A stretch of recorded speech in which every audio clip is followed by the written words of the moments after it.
Aatmanirbhar Bharat ki Prime Minister Narendra Modi vision. India is self-reliant nation, allowing the identity of new India atan anak ni song kami may sami song kan Aatmanirbhar Bharat ki Prime Minister Union Finance Minister Nirmala Sitharaman Khan ni song kung atang ni song pasring may sami song chhung kalpui dambu pakai sang sufia takin press conference mga theih na pongza ba bumode sorkarin santi ko lang timai Aatmanirbhar Bharat ki atakin kalpui mana Aatmanirbhar Bharat Campaign kan PM moya kan kalpui ki BJP Mizoram Pradesh chuan kan state chhung kalpui ani dani ulu takin kan enjoy se don na BJP Central Office report ke ramin be sedani kan present don theih koi na yang media kal takin kan soi pasagua Aatmanirbhar Bharat moya MSME industry lama indram inakan sento sin ka koi na yang kan dipasama Emergency Credit Line Guarantee Scheme ECLGS waya 3 lakh something MSMEs business other business unit leiraman ratingan loan 1.1 lakh crore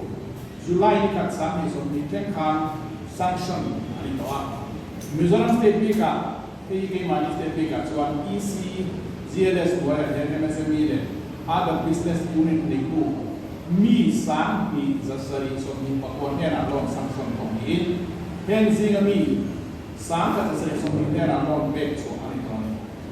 ako sa fire loan sanction to sa so crore something panga point pati patung ni in koi back so za hi crore something pati point so patung ani ton hen mi hi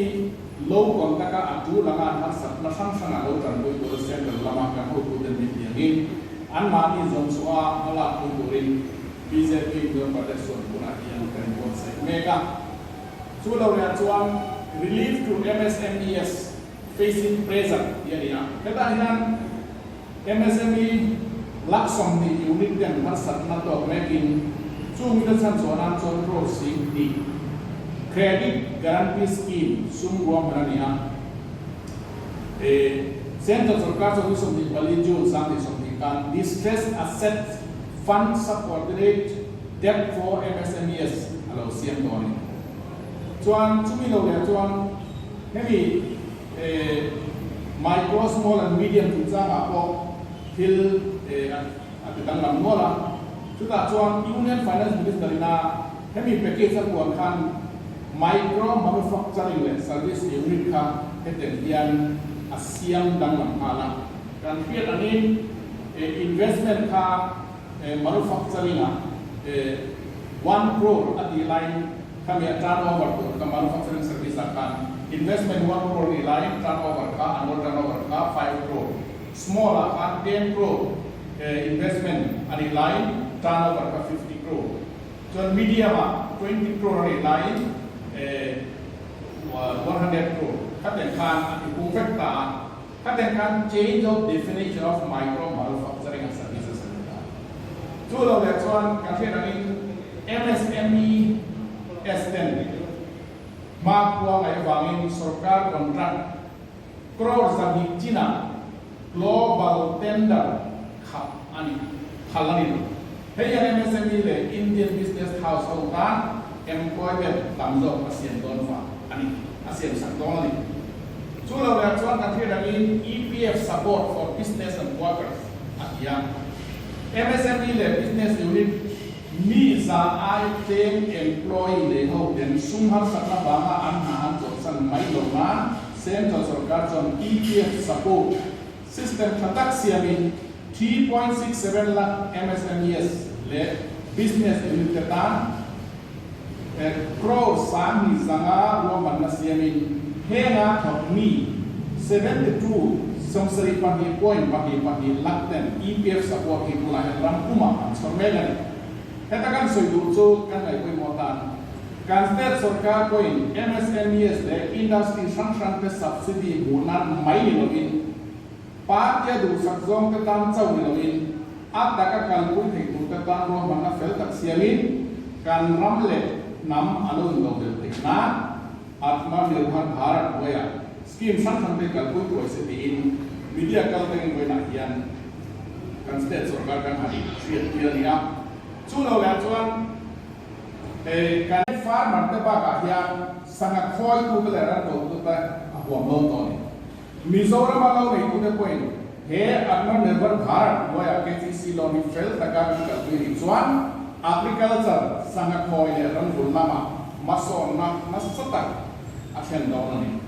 chu lo la chuan agri infrastructure fund 1 lakh crore da ani boka post harvest infrastructure and scheme kan tia khatan khan hei mang thi ani tan chuan nabata cheng sing thum ben san kala mang turin da chu ani boka chu lo le chuan formalization of micro food processing enterprises kan tia tu Ministry of Food Processing Industries chuan PM formalization of food processing enterprise scheme to nisobi proposal something something khan Aatmanirbhar Bharat Campaign Moya Bulatana he scheme atan hian pura hian crore sin khat ruahmanna ni a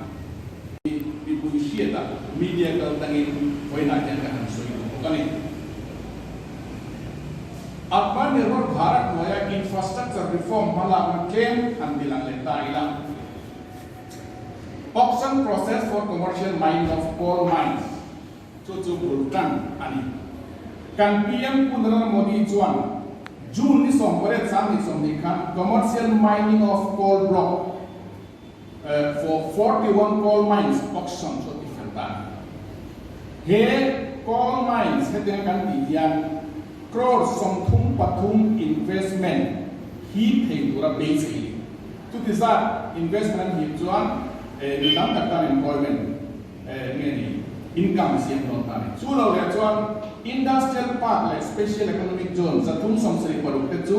tu la hian andin defense production bika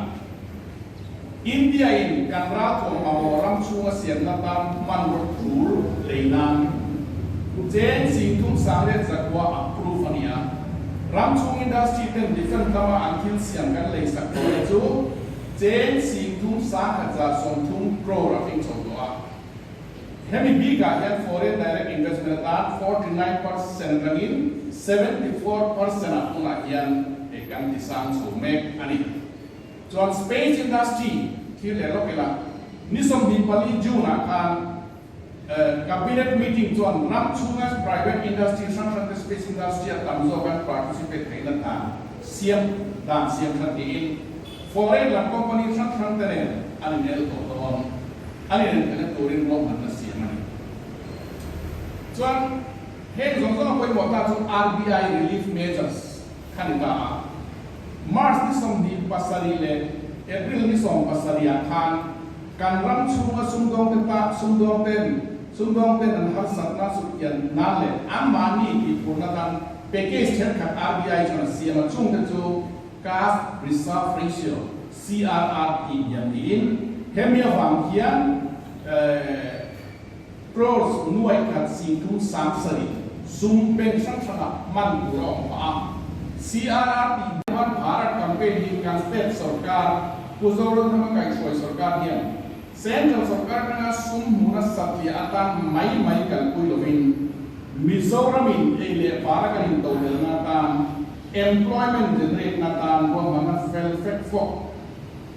part yo ka tan chauh part yo chauh lovin state chhung mipuite chhawr theih turin mala se tiin BJP Mizoram Pradesh chuan voina kan press conference su kan ti to ti khotani tiin kan kha zang ko voina kan